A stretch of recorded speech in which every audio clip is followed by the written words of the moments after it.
título de tu presentación es Comunidad Urbana, la experiencia inusual de la cooperativa Acapatzingo en Ciudad de México.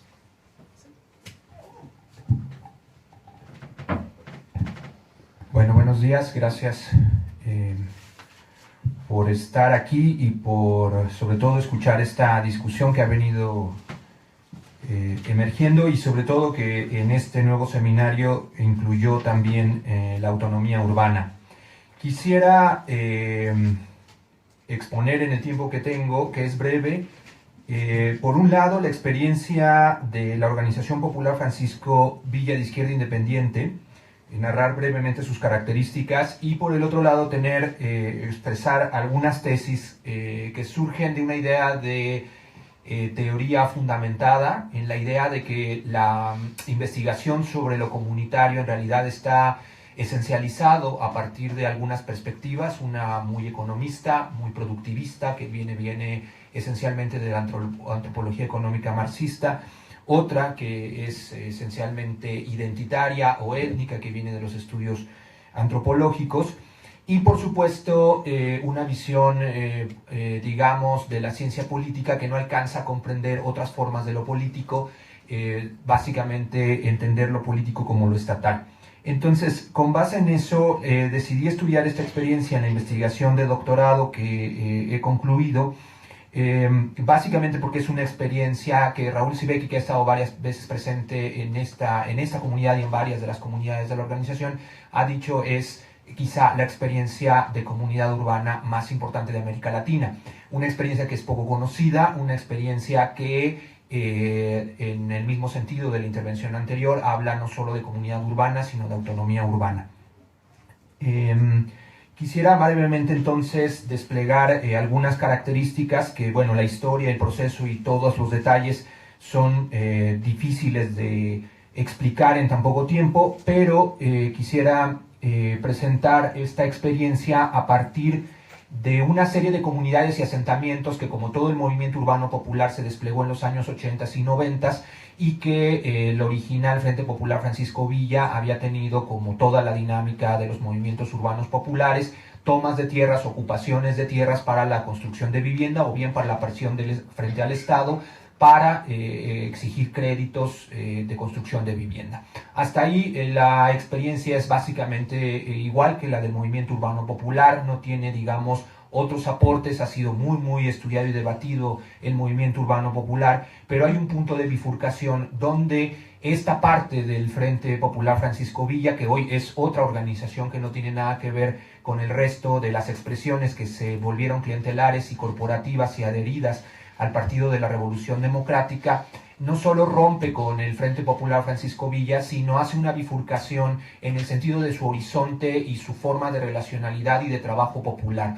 En ella adhiere lentamente y cada vez más radicalmente a las nociones de autonomía y también de alguna manera basa sus esfuerzos en el trabajo popular de base hacia la autogestión y hacia lo que ellos mismos llaman, en vez de construir asentamientos de vivienda, construir comunidades. La noción de comunidad se vuelve esencial en el proceso de esta organización y una de las experiencias de 9 asentamientos que tienen es esencialmente central esta, que se llama Acapatzingo, es la cooperativa Acapatzingo, que está en los límites entre Iztapalapa y Tláhuac, que tiene 9 hectáreas de dimensión, son cerca de 600 familias las que integran, esencialmente en un modelo también de espacialización y de construcción de vivienda unifamiliar, donde se privilegió esencialmente desde el diseño, y esto desde los procesos asamblearios,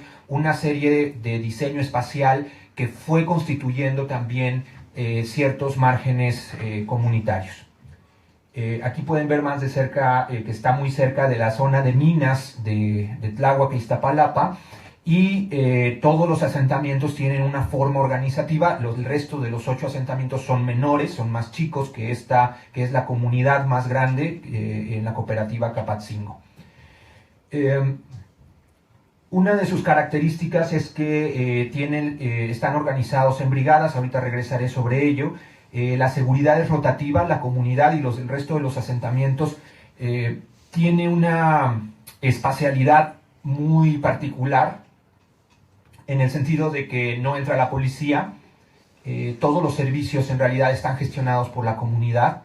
Esencialmente hay una participación femenina, como en todo el movimiento urbano popular y en las clases populares. Aquí vemos una imagen de la seguridad en las puertas, que se organiza por, digamos, trabajo, lo que he llamado trabajo familiar igualitario, que ahorita regresaré sobre ello, y donde las mujeres obviamente tienen una centralidad organizativa y política muy importante. Han logrado constituir en todos los asentamientos procesos de agricultura urbana. Esto es de los últimos 5 o 6 años, donde se ha consolidado el cultivo desde lechugas, coles, jitomates, etcétera, y experimentar en 2 sentidos. Uno es el de el cultivo para el autoconsumo, y el otro el cultivo para los proyectos de salud, que tienen adicionales con medicina preventiva y también medicina tradicional. Otra vez, de nueva cuenta, las mujeres están organizadas en brigadas y en comisiones para la salud preventiva, y para, hoy ya han abierto su primer casa de salud en esta comunidad de Acapatzingo, y su perspectiva es una clínica comunitaria muy a la manera zapatista, podríamos decir. Evidentemente la forma asamblearia es la manera de gestión de lo político, regresaré sobre esto importante, pero hay una politicidad que se ha ido constituyendo a partir de la práctica de la gestión comunal, que ahorita trataré de identificar con algunos elementos más. Estos espacios comunales han sido también trabajados en lo que entenderíamos en otras culturas como tequio, con trabajo comunitario igualitario, pero se gestionan y se organizan a través del otro tipo de trabajo, que es el trabajo familiar de servicio, idéntico que las comunidades indígenas, ¿no? En el sentido de un trabajo que se organiza, lo llamo familiar igualitario, en el sentido de que cualquier miembro de la familia puede acudir al trabajo obligado, colectivo, decidido en asamblea. Puede ser el esposo, la mujer o los hijos, a simplemente cumplir la tarea que se designa obligatoria en colectivo, decidido en asamblea. Esta forma de organización me parece fundamental y que no ha sido destacada, digamos, en el análisis de los movimientos sociales, donde hay un parteaguas, digamos, de la composición familiar, no solo como unidad organizativa, sino de los vínculos de afecto, emocionales, sensoriales, y sobre todo basados en una ética de cuidado y de reciprocidad interna a la familia, de obligación, digamos, de la reproducción, que ahorita regresaré sobre esto. Este es el espacio de los niños que construyeron ya hace unos años. Tienen una radio libre y comunitaria, que funciona, bueno, más o menos dependiendo de las circunstancias, porque se les acaba de quemar el transmisor, pero tienen todo un proceso de organización. Es curioso ver cómo las mujeres en las comisiones de comunicación están tratando de hacer pues una comunicación popular. Las mujeres mismas de 40, 50, incluso 60 años están aprendiendo y ejerciendo sus capacidades para entrevistar, para hacer notas, para grabar en video, etcétera. Y cómo ese proceso de comunicación, tiene un periódico, etcétera, una serie de proyectos comunicativos internos muy importantes, despliega, digamos, y habilita las capacidades de todas ellas. Bueno, esta es una iniciativa que ha surgido en los últimos años, que es la Asamblea de Niños, que, digamos, preocupados por el relevo generacional, después de una experiencia de 25 años, en Acapatzingo se tomaron las tierras en 1994, está la preocupación del relevo generacional y de cómo los niños se van involucrando en todo el proceso de gestión de la vida comunitaria. Es curioso porque esto, tanto la participación femenina como la de los niños, va cambiando la relacionalidad interna con también al interior de la familia. Platican cómo los hombres dicen quieren pegarle a los niños y los niños ya dicen no puedes pegarme porque tengo derechos como niño, o en el sentido de cómo cambia esencialmente las relaciones patriarcales, que no tengo tiempo de concentrarme en ello, pero cómo esencialmente la participación femenina es vista a partir del trabajo colectivo, no me gusta la palabra, pero empoderando a las mujeres, porque son ellas también las que agarraron el pico, la pala, resuelven los problemas de infraestructura y en especial toman un papel de liderazgo al interior de la comunidad, y entonces la percepción y la relación de los varones empieza a modificarse a partir de lo que llamo una esfera comunitaria. han construido en su último momento, en los últimos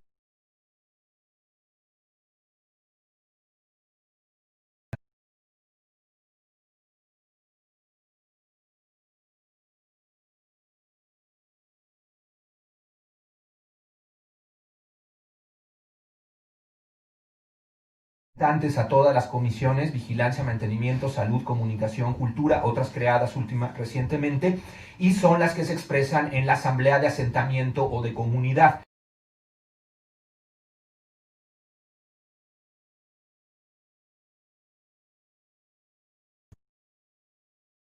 O comunidades que se organizarían más o menos de manera similar para formar asambleas zonales.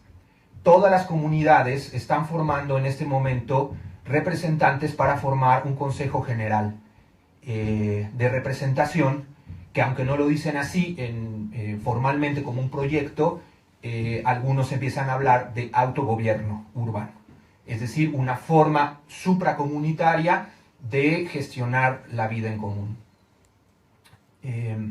A partir de esta experiencia, quisiera básicamente hacer algunas reflexiones sobre lo encontrado y sobre el profundo proceso, digamos, de aprendizaje que al menos tengo yo para, en clave teórica para entender la comunidad urbana. Y planteo 5 puntos que quiero explicar brevemente. Unas 5 tesis, digamos. La primera es: la comunidad urbana se funda en la esfera de la reproducción. Habitar significa vivienda, protección, seguridad, infraestructura en común, así como educación y salud. Significa apropiación, espacialización y despliegue de una relacionalidad comunal. ¿A qué me refiero con esto? En el sentido de que siempre hemos pensado solo la comunidad o como producción, es decir, como comunidad campesina, o la hemos pensado esencialmente como identidad, como etnicidad, incluso como evocación de fraternidad,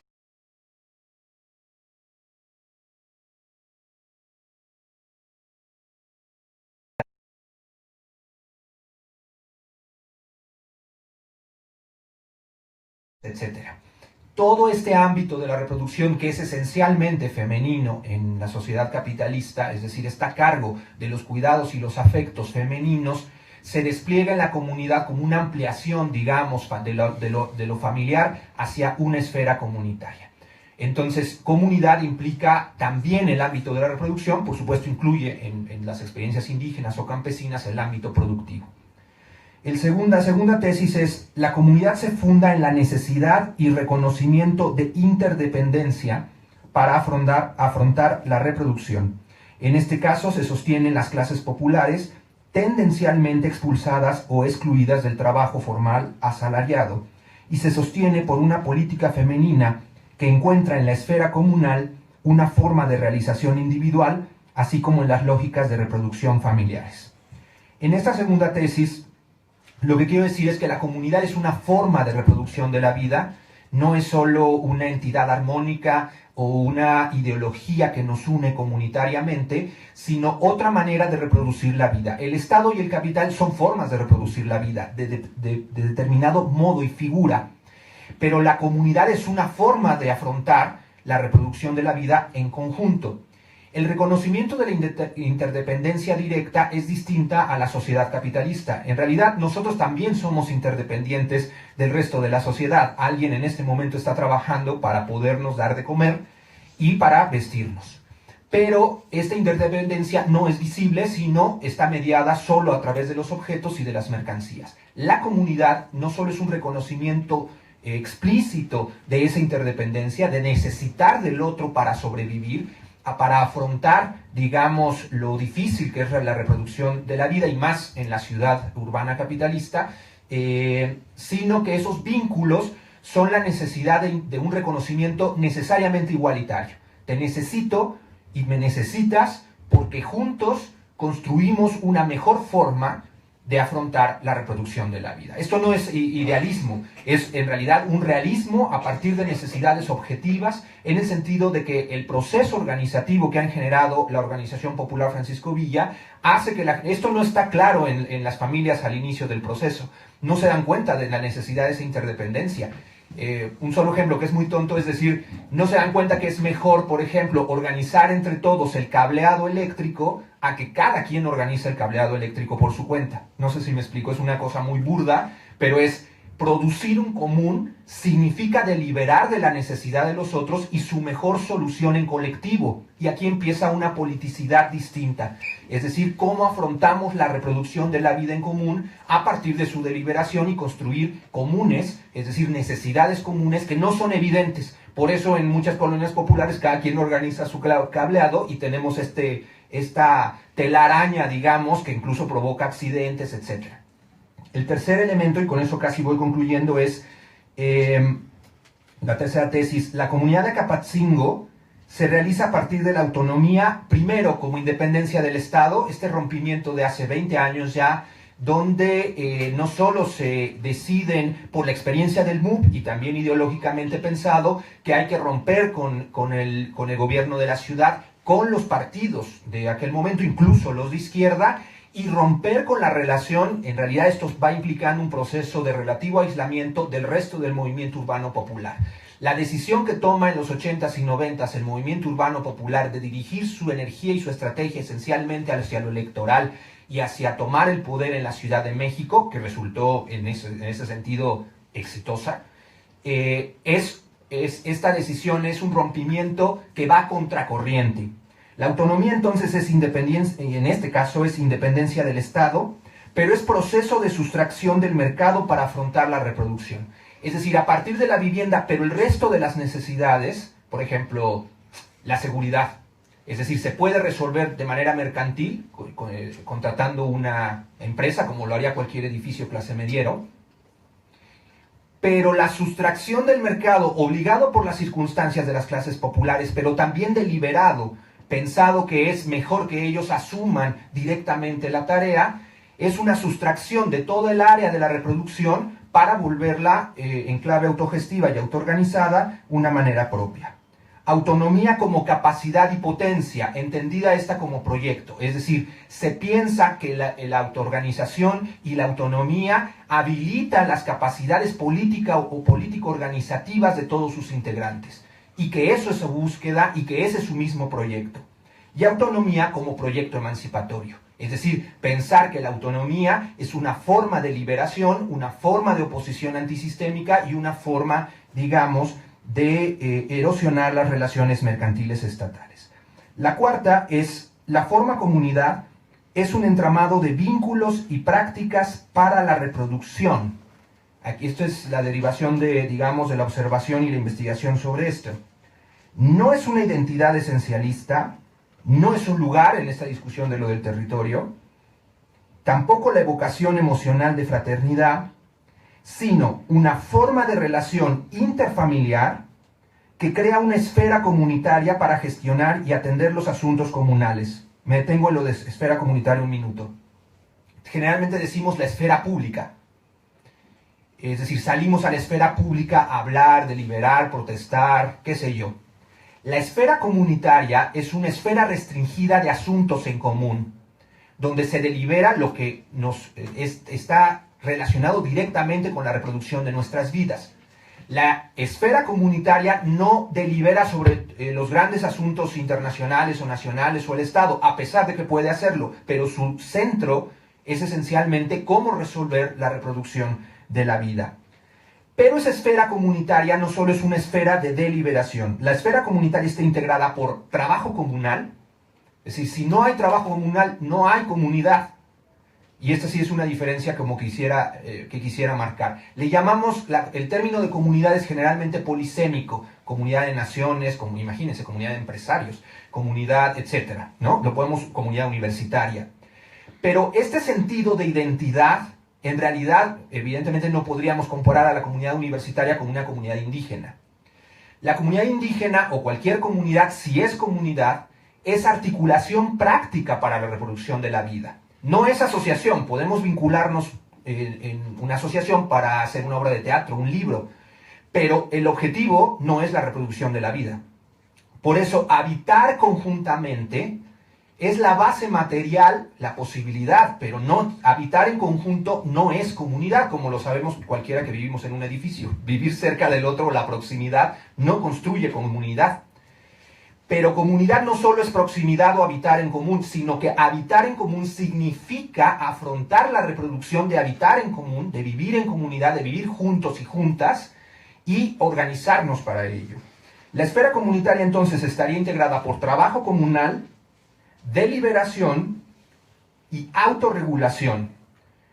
Autorregulación no es solo la deliberación y la toma de decisiones, es el uso del poder.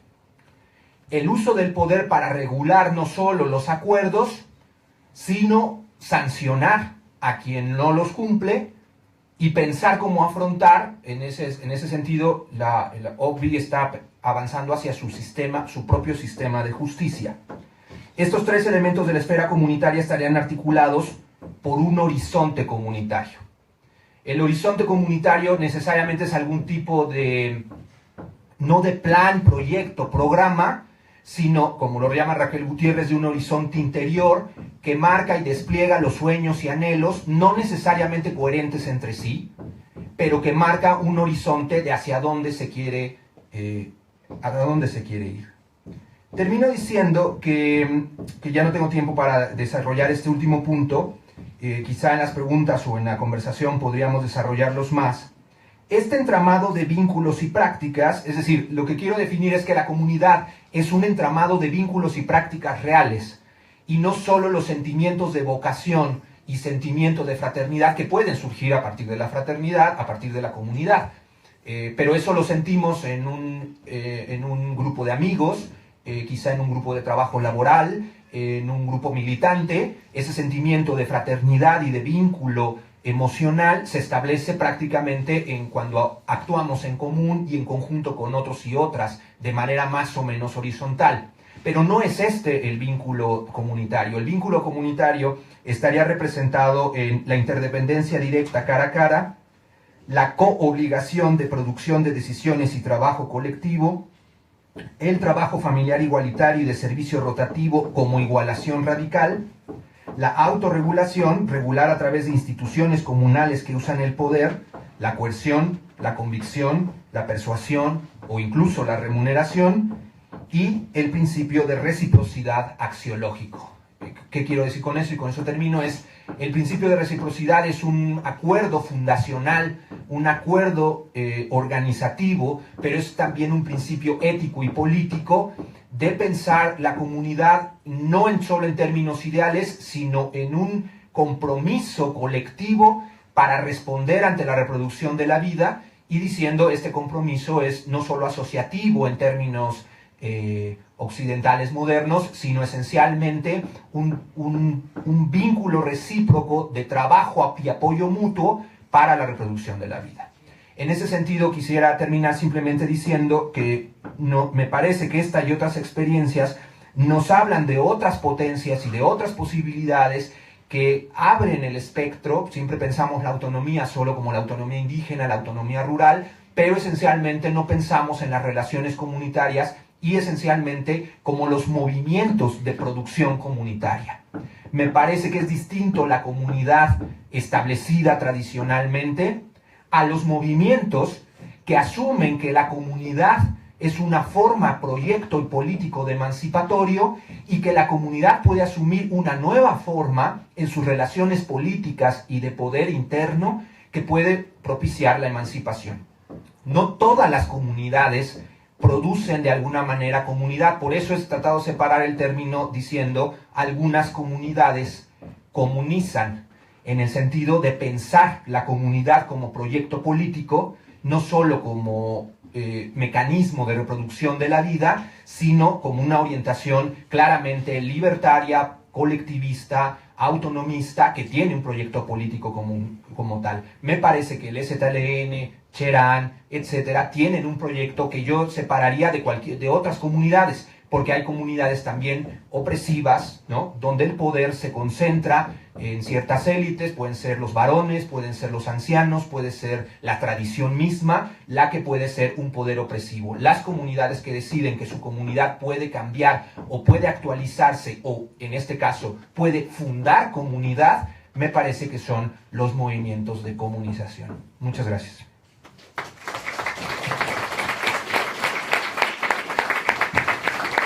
Muy interesante la participación de César y ahora damos paso a la presentación de Rodolfo, que nos va a hablar sobre viviendas autogestivas, autonomía y organización triqui en la Ciudad de México.